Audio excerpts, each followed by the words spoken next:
Eh bien le bonsoir, j'espère que vous allez bien. Bienvenue dans ce live du 27 août 2024. Il est à présent 20h34. Je lance beaucoup plus tard que ce que j'avais prévu, mais l'important c'est qu'on lance. Voilà.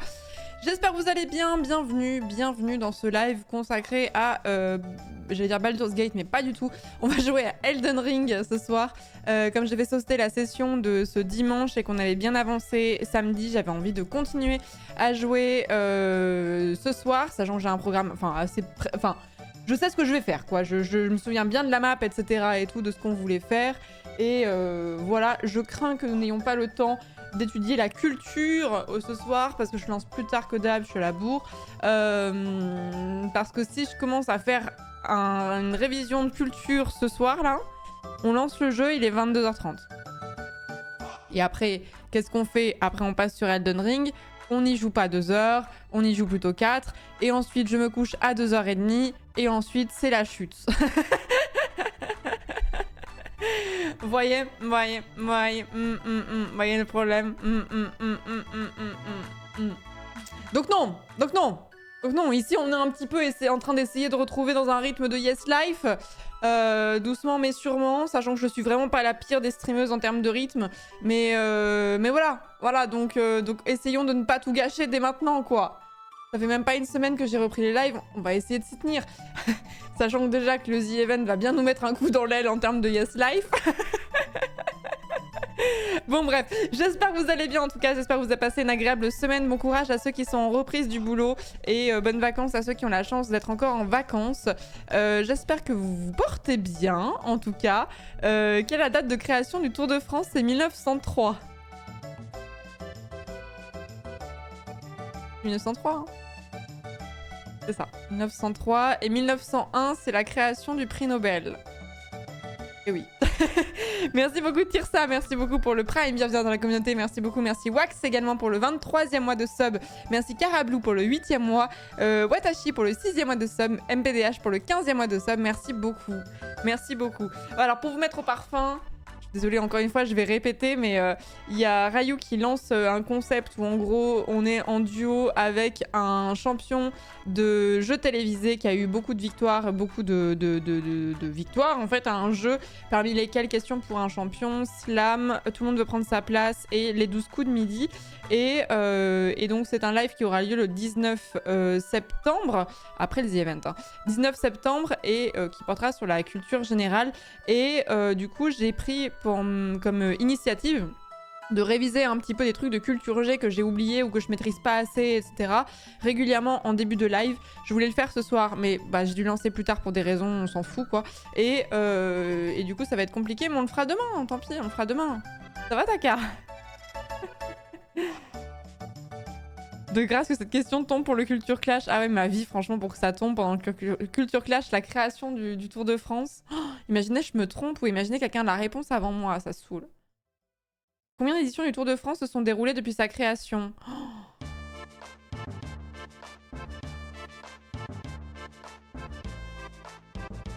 Alors, 100 si on compte à partir de 2023. Moins 6, moins 4.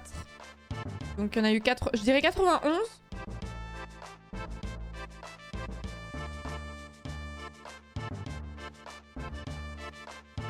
Ouais, j'ai enlevé les guerres mondiales. D'où le moins 10. D'où le moins 10. Au moins 2, hein, je dirais. Hein.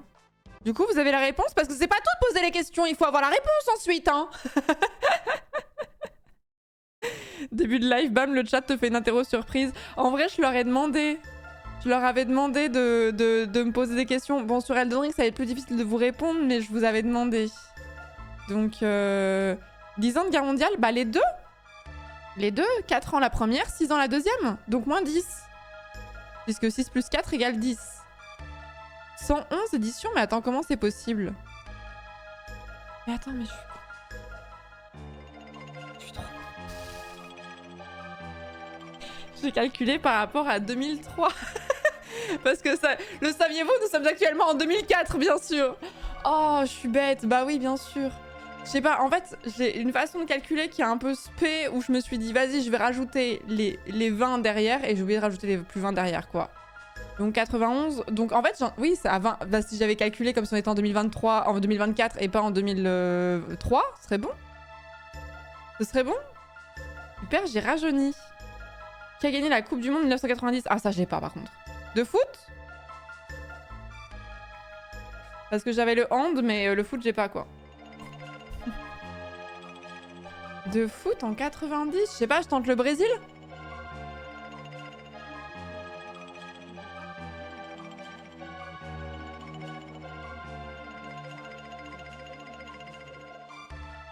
« 14-18, c'est 5 années, non? 14, 15, 16, 17, 18... Ça, c'est un truc... Excusez-moi, ça, c'est un truc que j'ai du mal à comprendre. Mon cerveau, il processe pas ce genre de choses. Le fait que 14-18, ça soit 5 ans...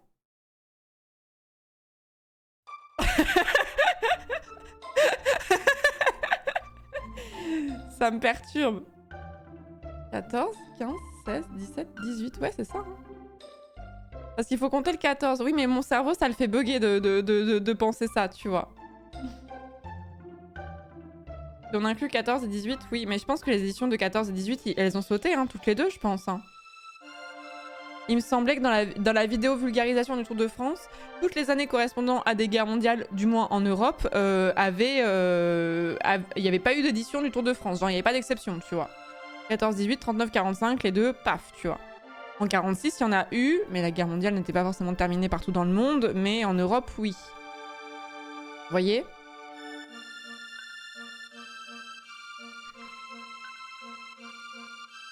Est-ce que malheureusement, avec Rayou, tu devrais pas bosser les questions foot?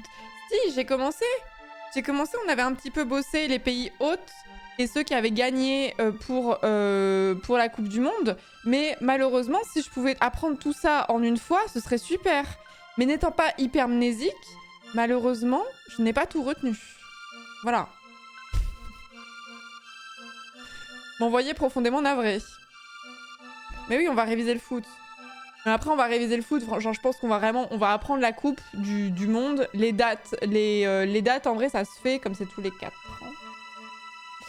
Comme c'est tous les 4 ans, on peut calculer à partir de 2018 ou 1998, peu importe, tu vois. Et en fait, il faut retenir les pays hôtes et ceux qui ont gagné, quoi. Mémoire édétique. Je sais pas ce que c'est, la mémoire édétique. Alors, hypermnésique? Si, c'est ça. Les gens qui retiennent tout ce qu'ils lisent. La mémoire éidétique, mémoire photographique ou mémoire absolue, la faculté de se souvenir d'une grande quantité d'images, de sons, d'odeurs ou d'objets dans le moindre détail. Ah, non. Ça, c'est plutôt la différence entre ceux qui ont plutôt une mémoire visuelle et ceux qui ont une mémoire plus auditive, non? C'est plutôt... Ou alors je me trompe. Tu es la seule streamer, ça t'a fait vraiment ou j'ai loupé des trucs? Non, j'ai vu qu'Antoine avait fait des trucs. Je me demande si Domingo, il a pas révisé des trucs aussi. Mais après, moi, c'est que ça m'amuse aussi. Hein. C'est-à-dire que c'est un bon prétexte pour faire des lives qui me plaisent bien. Et moi, les lives sur Wikipédia où on part dans des rabbit holes, je les adore, ceux-là. Les lives où on lit du Wikipédia et d'un seul coup on a une idée qui nous vient en tête et on plonge dedans et on ouvre un onglet et on part et on sait même plus de quoi on est parti à la base. Franchement, j'aime trop ces lives. On en fait souvent hein, pour le coup. Hein. Culture Clash ou pas Culture Clash, c'est pas prévu. Généralement, c'est pas prévu qu'on les fasse, mais j'ai facilement tendance à glisser sur Wikipédia et avoir plein de cases qui m'intéressent et du coup j'ouvre plein de choses et ça part en... Ça part loin quoi. Ponce, il révise aussi. Ouais, bah après, Ponce, il fait le maître des fleurs, donc quoi qu'il arrive, en fait, il le bosse un peu toute l'année, on va dire.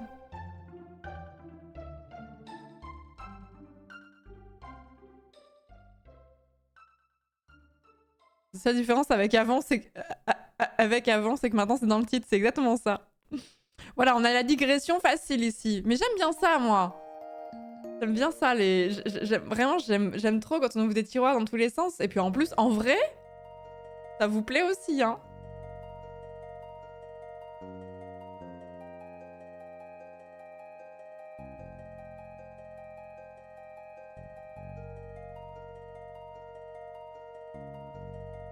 Nom du créateur de la Coupe du Monde de foot et du premier trophée. Oh, non, ça, j'ai pas ça. On va pas réviser.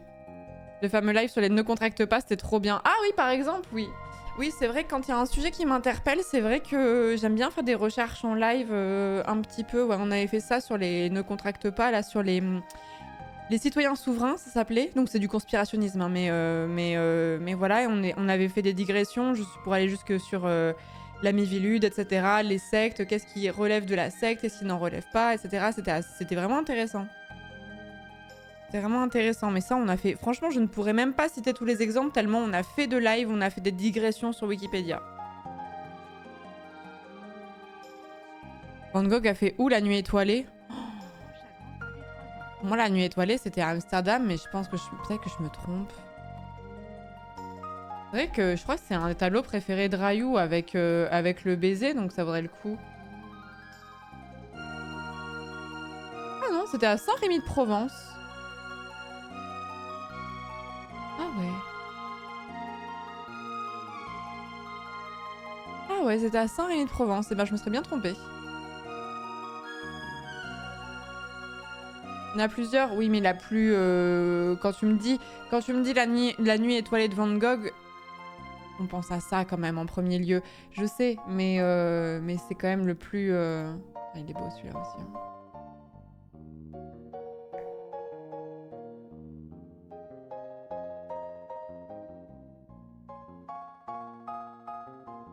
Ah oui, il était en asile, ouais. Par contre, je savais pas du tout... Enfin, j'avais totalement oublié qu'il était exposé au MoMA, par contre. Je suis jamais allée dans ce musée, j'aimerais beaucoup un jour. De toute façon, le musée Van Gogh, même tout court, j'aimerais beaucoup y aller. Tu savais que ce centre des musées, c'était faux? Attendez, mais je m'en suis toujours pas remise de ce fact, hein. Je suis désolée, hein. J'ai cassé les couilles à tout le monde hier, mais au moins vous l'aurez appris, quoi. On essaie de prévoir les questions de Rayou comme quand on essayait de prévoir les vitrines Zilan. Oui, mais les vitrines Zilan, ça avait bien marché. Hein. Il y avait plein de trucs qui étaient dans le... Il y avait plein d'éléments qui étaient finalement dans les vitrines. Hein.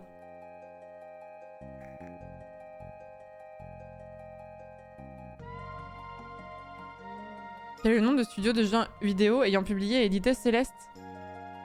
Je sais pas. Je vais le lire et je vais me dire, bah oui, bien sûr. Putain, il est marqué à chaque fois que je le lance, il est marqué quand même. Hein.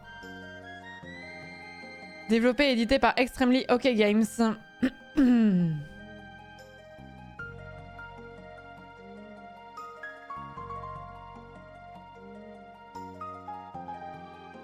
Pousser Rabbit Hole pour finalement même pas savoir la date de naissance d'Ariel Dombal, c'est terrible quand même, c'est vrai.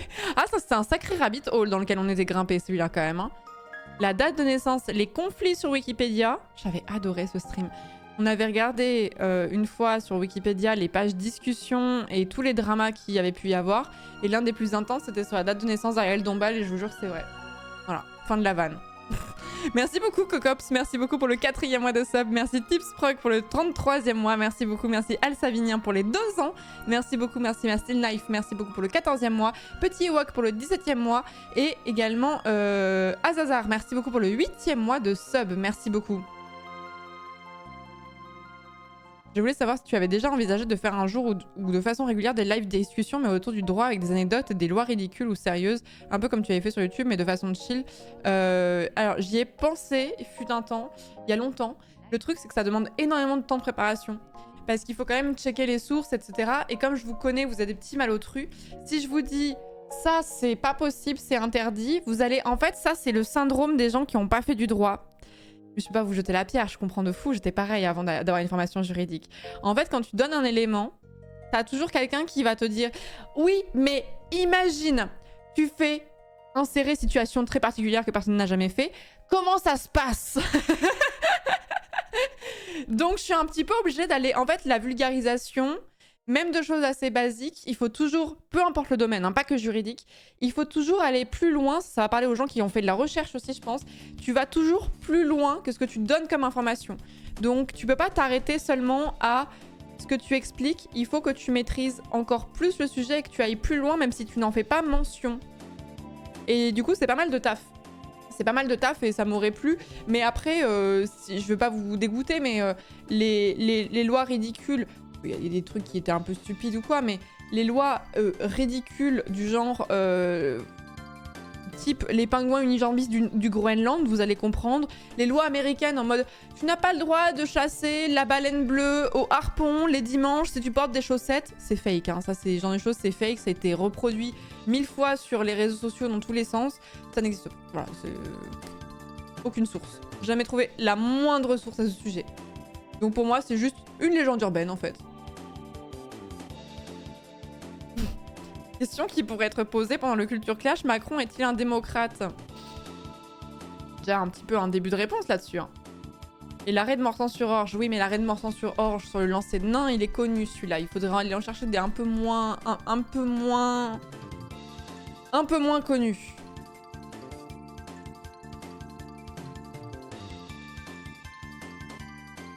C'est une fausse information que le pantalon est toujours interdit pour les femmes en France. Non, non, c'était vrai. C'était vrai, mais ça a été abrogé maintenant. Ça a été abrogé il y a un petit moment. Mais en fait, vous n'avez pas idée du nombre de choses qui n'ont jamais été abrogées et qui sont encore en vigueur, mais qu'on n'applique plus.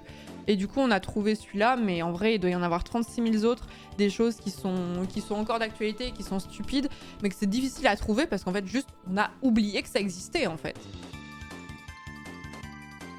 Comment ça? C'est quoi cette histoire de lancer de nain? Ah, vous voulez que je vous parle de l'arrêt de Morsan-sur-Orge? Ah, faut bien que je mérite de m'appeler Angle Droit encore un petit mois, là. L'arrêt Morsan-sur-Orge. Allez, la classique, ça c'est vraiment, ça c'est le truc qui fait rire les bébés juristes. L'arrêt de Morsan-sur-Orge. Alors, dans la petite bourgade de Morsan-sur-Orge, il y avait une boîte de nuit. À Morsan-sur-Orge, dans cette boîte de nuit, on produisait un spectacle qui consistait à lancer un nain dans un canon. Un nain, vraiment exactement ce à quoi vous pensez, une personne de petite taille, atteinte de nanisme.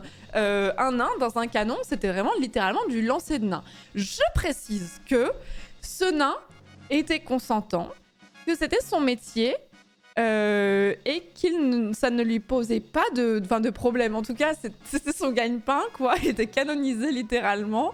Je précise que ce nain n'était pas de force, n'était pas de la torture, c'était vraiment son taf. Genre, il était intermittent du spectacle, j'en sais rien, tu vois. Et il était propulsé dans cette boîte de nuit en homme canon, quoi. Le nain était satellisé, quoi. Bon. Bon. Et le maire... Je crois que c'est le maire, hein. Vous m'arrêtez, les juristes là qui sont dans le chat, là vous êtes deux de toute façon. Si je dis une bêtise, parce qu'en vrai c'est un vieux truc, donc il faut que je me remette dans le truc. Donc ça c'est le cadre. Le maire, ça lui déplaît un peu qu'il y ait un nain qui soit dynamité régulièrement dans la boîte de nuit en question. Donc il saisit les autorités administratives. Et s'ensuit, je vous passe les détails, une longue bataille judiciaire qui va mener à un arrêt extrêmement connu du Conseil d'État. Donc le Conseil d'État, c'est la plus haute juridiction administrative. Le Conseil d'État qui rend une décision en 95, qu'on appelle l'arrêt Morsan-sur-Orge, du coup, qui décide que ce n'est pas possible de lancer un nain. Mais en fait, il faut bien comprendre que l'arrêt de Morsan-sur-Orge ne dit pas... En fait, il est très important, pas seulement parce qu'il est drôle, mais parce qu'il opère un changement qui est très très important dans le droit, qui est la notion de dignité. Et c'est ça qui va tout changer, en fait. En fait, le Conseil d'État ne veut plus qu'il y ait de lancer de nains. Et en fait, il faut pas comprendre, on interdit le lancer de nains, on interdit le lancer de nains au nom de la dignité humaine, donc c'est-à-dire que on peut décider que telle ou telle chose est contre la dignité humaine, même si la personne qui le subit est consentante, voire que ce soit son métier, voire ce genre de choses en fait. Et le problème, et c'est l'une des raisons pour lesquelles cet arrêt est aussi connu, c'est que la dignité humaine pour certains, tout le monde n'a pas la même limite, c'est une limite qui est très floue, une limite qui est très arbitraire et une limite qui est très morale et qui va dépendre entre vous et moi, nous n'avons peut-être pas la même vision de ce qu'est la dignité humaine. Donc en fait, ça ouvre un peu une espèce de vanne un peu étrange, un petit peu compliquée. Il y a d'autres arrêts qui ont été pris ensuite à ça, pas par rapport au lancer de nains, mais qui reposent sur la dignité humaine. Et ça Voilà, ça crée un flou, donc c'est pour ça que cet arrêt est très important dans le droit administratif notamment. Est-ce que vous avez des questions? Et en vrai, c'est pas cool, on l'a mis au chômage. Rigole, Kim. Mais pour de vrai, le nain concerné, je n'ai pas son nom, je suis navrée, était très mécontent de cette décision parce qu'il disait, bah, j'étais un peu une star et tout, machin, voilà, c'était mon gagne-pain et maintenant, bah, tout le monde s'en fout de moi, quoi. Donc ça a eu des vraies conséquences en vrai, hein. Ça a eu des vraies conséquences. Voilà. Merci de Sinapa pour le 31e mois de sub. Merci Lily Parkers pour le raid. Merci beaucoup, bienvenue à vous. On parle de lancer de nain.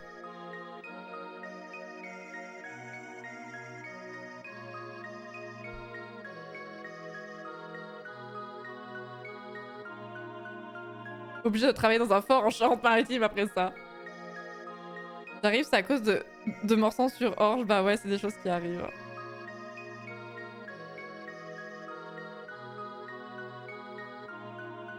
Ça doit pas être facile de trouver du taf quand on est atteint de nanisme. En plus, dites-moi si je me trompe. Non, je pense qu'il y a quand même pas mal de taf où ça doit être plus compliqué. Après, ça doit dépendre des métiers de bureau ou ce genre de choses. Mais c'est vrai que comme t'as beaucoup de choses qui sont à hauteur de personnes qui n'ont pas le nanisme, du coup, ça doit forcément être plus compliqué. Ça demande une adaptation particulière, quoi. C'est méga subjectif, il y a dû y avoir des abus de pouvoir. Bah, c'est bien le problème qu'ont les juristes avec l'arrêt de Morsan-sur-Orge. C'est que, enfin, de toute façon, le droit est subjectif. N'allez pas croire que le droit est objectif. Hein. Si on a pris telle décision ou telle décision, il n'y a pas vraiment d'objectivité. C'est une construction sociale, tu vois. Mais là, ça ouvre un peu la porte à toutes les fenêtres, si je peux dire. Vous voyez, c'est pour ça que les juristes, ils étaient un peu en mode what the fuck. Cette notion de dignité humaine, elle est un peu chelou, quoi. Voilà.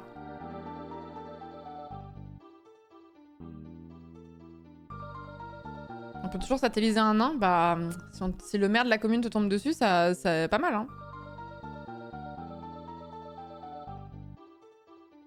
Mais du coup, c'est compliqué parce que la dignité humaine, enfin, ouais, c'est le problème de la limite, quoi. Qu'est-ce que, il y a plein de choses qui considéreront que c'est une atteinte à la dignité humaine et d'autres non, tu vois.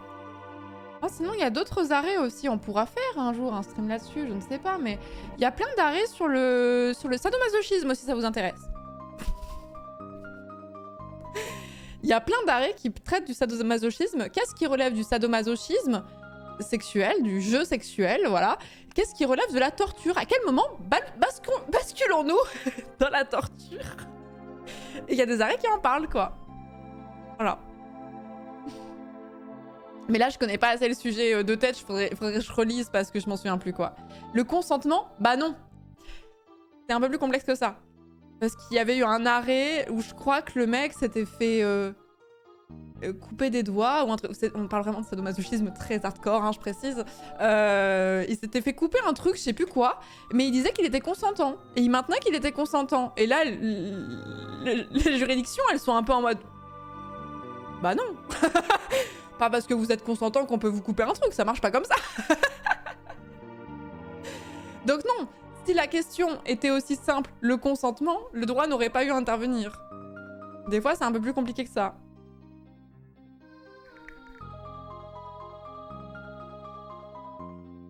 Ça va loin, là, pour le coup, on est loin du jeu sexuel. Bah, c'est allé jusqu'à la Cour européenne des droits de l'homme.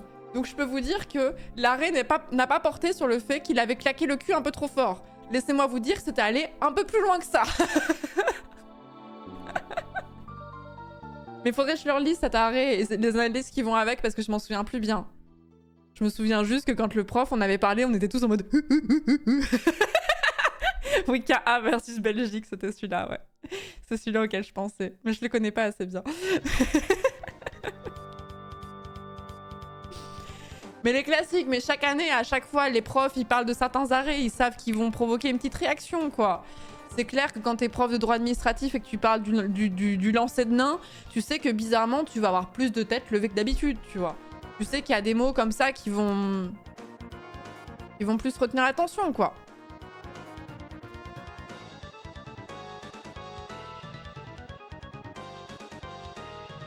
Le moment où tu dois raconter ta soirée BDSM en détail au tribunal, ça vaut le détour. Bah ouais, puis je pense que si ça va jusqu'à la Cour européenne des droits de l'homme, tu les racontes pas qu'une seule fois, quoi. Non, puis vous imaginez qu'il y a un avocat qui a dû bosser sur le sujet, qui a rendu des conclusions et tout. Donc les conclusions, c'est le truc que tu vas remettre à la juridiction qui est écrit pour qu'il y ait un support écrit. Ça ne se base pas que sur la plaidoirie, quoi. Ça se base aussi sur un dossier que si vous allez dans un tribunal un jour, vous verrez probablement les magistrats qui feuillettent un dossier en même temps. Et généralement, c'est le dossier de conclusion aussi, avec les pièces, les preuves, entre guillemets. Voilà.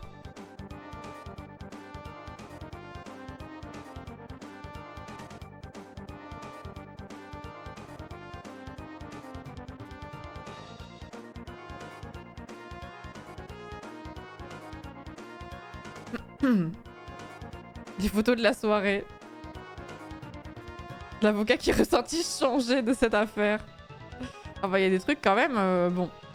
Voilà, non mais concernant... En fait, moi je trouve que c'est des choses qui sont assez intéressantes d'ailleurs. Le côté où en fait, je trouve que quand le droit met le nez dans des sujets un peu tabous comme la sexualité, ça donne souvent des choses assez intéressantes. Notamment la réglementation du travail du sexe, ce genre de choses, du sadomasochisme ou d'autres choses, etc. C'est souvent des sujets qui sont assez intéressants à étudier, je trouve.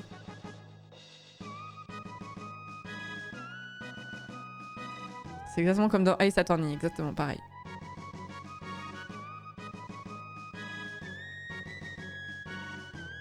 Voilà. Mais après, là, vous êtes en mode, waouh, putain, être magistrat, c'est une dinguerie. Tu dois décider, est-ce qu'on peut lancer des nains? Après, t'as les trucs de BDSM, etc. Sachez que la plupart des conflits portent sur le fait qu'un putain de mec a mis sa clôture 10 cm trop loin sur le terrain du voisin, que ça a provoqué un conflit de voisinage assez fou. Voilà, le cœur de beaucoup de conflits, ce sont c'est le voisinage. Sur des trucs bêtes. Ou, bon ça c'était une affaire qui avait un peu tourné, la personne qui voulait que le coq Maurice, je crois qu'il s'appelait Maurice, quelqu'un qui était allé vivre dans une région un peu plus... c'était pas, je crois que c'était pas la giga campagne, mais c'était quand même un peu plus ouvert on va dire. Et le coq chantait trop fort et il voulait, voulait que son voisin tue le coq quoi, et ça allait juste je sais plus où. Le coq Maurice, ça vous parle, non? Le coq Maurice, symbole de la ruralité, ne chantera plus. Oh non! Oh non, il est mort! Oh non, il est mort, Maurice! Maurice!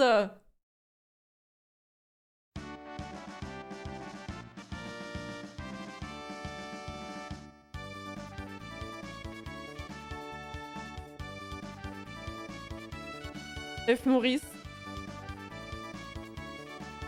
Oui, en gros, c'était pour se plaindre du bruit que ça faisait, quoi. Mais en vrai... Bon, c'est clair que si tu vas vivre en ville, t'es moins emmerdé par le coq, on est d'accord. Mais l'autre jour, je sais plus où est-ce que j'étais. Si, il y a une soirée, vlatipa que j'entends le coq qui chante, il est 3h du mat et il s'arrête pas, le boug, quoi. Et je me suis dit, ah putain, ça doit être quand même un peu chiant. Salut les Quevers, merci beaucoup Quev pour le raid, merci beaucoup. On parle de nuisances sonores à base de poules. Les streams ravigotent. Merci beaucoup Quev, j'espère que vous allez bien, j'espère que vous avez passé un bon stream, vous êtes quoi de beau. Et merci Snow pour le 8e mois de sub également, merci beaucoup. Mon voisin en a un qui hurle toutes les heures chaque nuit. Bah excusez-moi, mais moi, étant une putain de citadine, je pensais que le coq chantait... On m'avait dit que le coq chantait au lever du jour, donc assez tôt. 5h30, 6h peut-être, ça dépend des saisons. Pas 3h du mat. Je pensais pas. Je pensais pas. Nouveau DLC de Risk of Rain, mais je dois bouger, on geekera une autre fois. Merci. C'est son mood. Un coq fêtard. Mais non, mais moi vraiment, quelle ne fut pas ma surprise.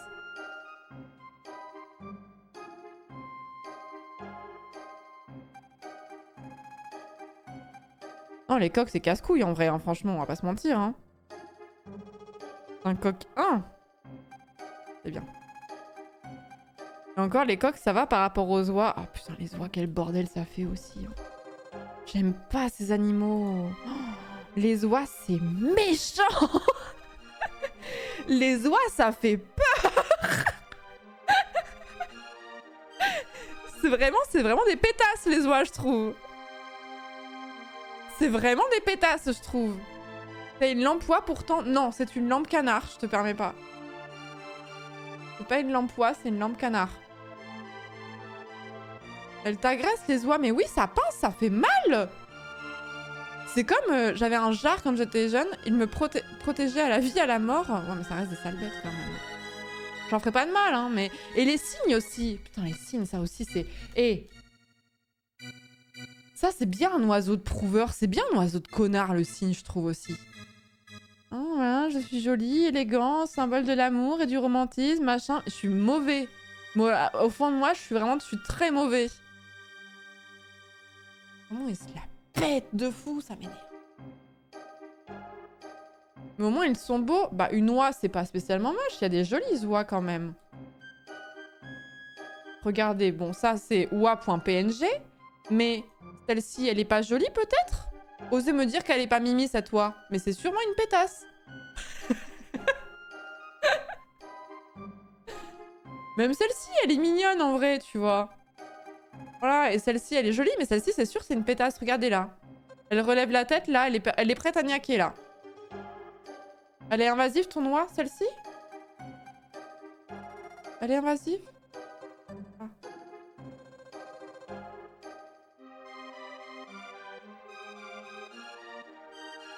Pour ta culture G, tous les signes des UK appartiennent au roi. Oui, il y a même un taf.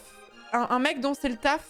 Il est responsable des oies du jardin ou un truc comme ça. Attends, il y avait ça. Et il y avait aussi... Il y avait aussi... Attends, il y avait un truc à la con. Il y avait un taf à la con. À la cour d'Elisabeth II. J'ai oublié. Genre... Je vais pas dire, genre, un mec qui est... sa spécialité, c'est d'entretenir les lampes à huile. C'est pas ça, mais c'est un peu cette idée.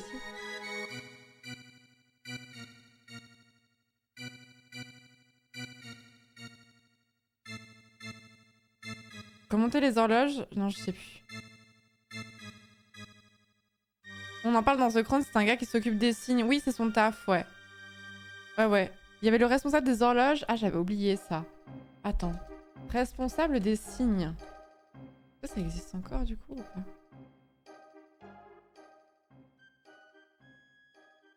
Et oui, on en parle dans les métiers au service de la reine d'Angleterre. Voilà. Oh, WordPress. Oula. Oh la gueule du site. Oh la gueule du site.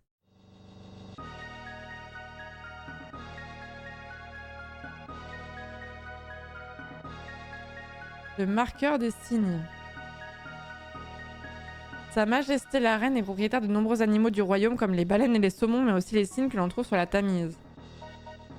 Ah oui, c'est mec, oui, le Queen's Swan Marker, marqueur de signes qui assure un recensement très précis des bêtes chaque année en juillet lors du Swan Upping, cérémonie de marquage et de comptage qui se déroule sur 5 jours. Il est à jour en plus? Ah, il est grave à jour, ouais. Alors je sais pas si c'est encore le cas, mais... L'astronome royal? Attends, c'est pas vrai. Maître de musique, le grand écuyer, bon ça pourquoi pas. Le gardien de la collection philatélique royale. Et franchement on parle de bullshit job, mais en vrai. Alors, vraiment il y a un mec, il est expert philatéliste au service de la reine quoi. Bon. Le gardien des peintures royales. Le décorateur pour les rideaux et coussins royaux. En vrai, je me méfie toujours de ce genre de site parce que je me demande toujours à quel point c'est sensationnaliste et à quel point c'est vrai, tu vois. Genre, tu vois, le porteur royal de chaussures a pour fonction de porter les souliers de la reine pour les ajuster. Genre, vraiment... Est-ce que ce serait pas le même mec qui s'occupe des signes, tu vois, et qui remonte les horloges? Peut-être que c'est un espèce de couteau suisse, tu vois. Le gardien du PQ royal. Putain, pourquoi je rigole? Genre, il y a zéro source. Je suis un peu en mode... bon. Voilà. Bon, le responsable des signes, je suis sûre que ça existe. Est-ce que c'est encore le cas? Est-ce que ça aurait pas changé? Est-ce que une fois que le dernier gars en date il est dead, ils l'ont pas remplacé? Tu vois, je sais pas.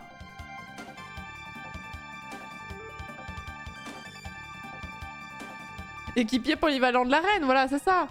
Responsable des signes de la couronne, je sais pas comment dire. Ah, Ouest France, on est quand même déjà un petit peu plus sur un truc un peu mieux. Ah, gardien des signes de la reine par Wikipédia. Les gardiens des signes de la reine est une ancienne fonction de la cour royale du souverain d'Angleterre. Le titre est aboli en 1993 lorsqu'il est remplacé par de nouveaux gardiens des signes et marqueurs des signes. Ah my god, ils en ont fait deux tafs en fait. Ah non, ça existe toujours. Hein. J'ai sur la page anglaise et vraiment je donne de ma personne. Hein. Warden of the Swans. Non, ça existe toujours. Hein. Et le marqueur des signes. Non, ça a l'air de toujours exister. Hein. Non, c'est pas assez, on en met deux. Peut-être qu'il avait trop de charges. Et vous rigolez, peut-être que le mec a fait un burn-out tellement il avait de choses à faire. On n'en sait rien. Est-ce que vous savez le quotidien, vous, d'un gardien des signes de la reine? Moi, je pense pas. Hein. C'est possible, le mec était à bout. Hein.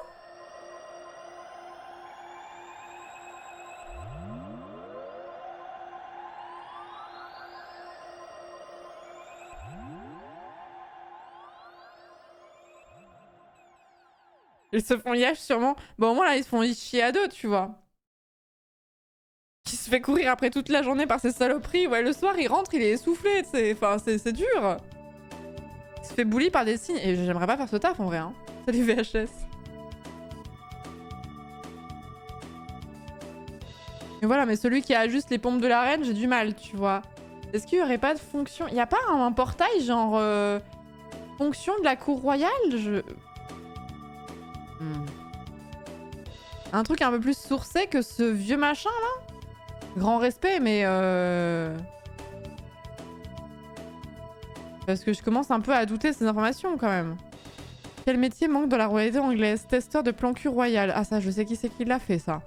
Chauffeur de culotte, touilleur de soupe. Ah j'aime bien, j'aimerais bien être touilleur de soupe plus tard. Trempeur de petits pains.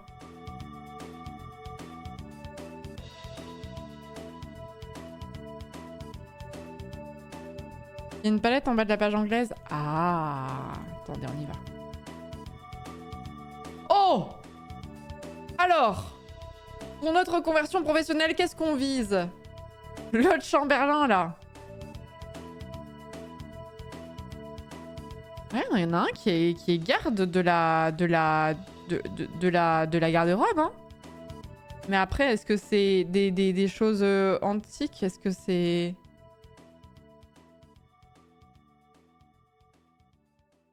Attends, Mistress of the Robes, Master of the Robes, Groom of the Robes, qu'est-ce que c'est que ce délire? Non mais pitié, mais traduisez-moi cette page. Salut Sigmund. Que le poste existe encore? Mais je sais pas moi, Lord Chamberlain, oui, mais Chamberlain, plutôt, je sais pas comment on dit. Genre le poète du Royaume-Uni.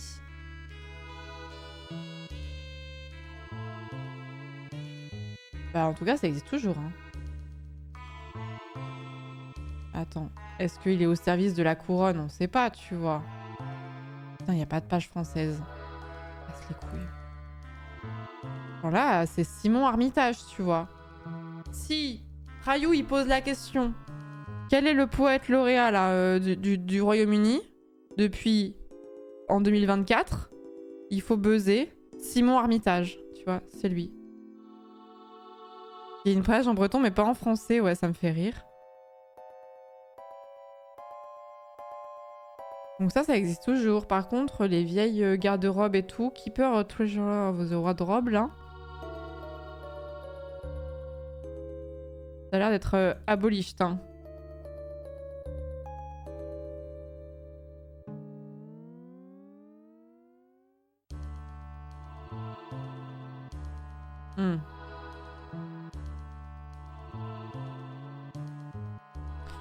Il doit y avoir un sommelier aussi, sommelier là pour la His Majesty botaniste.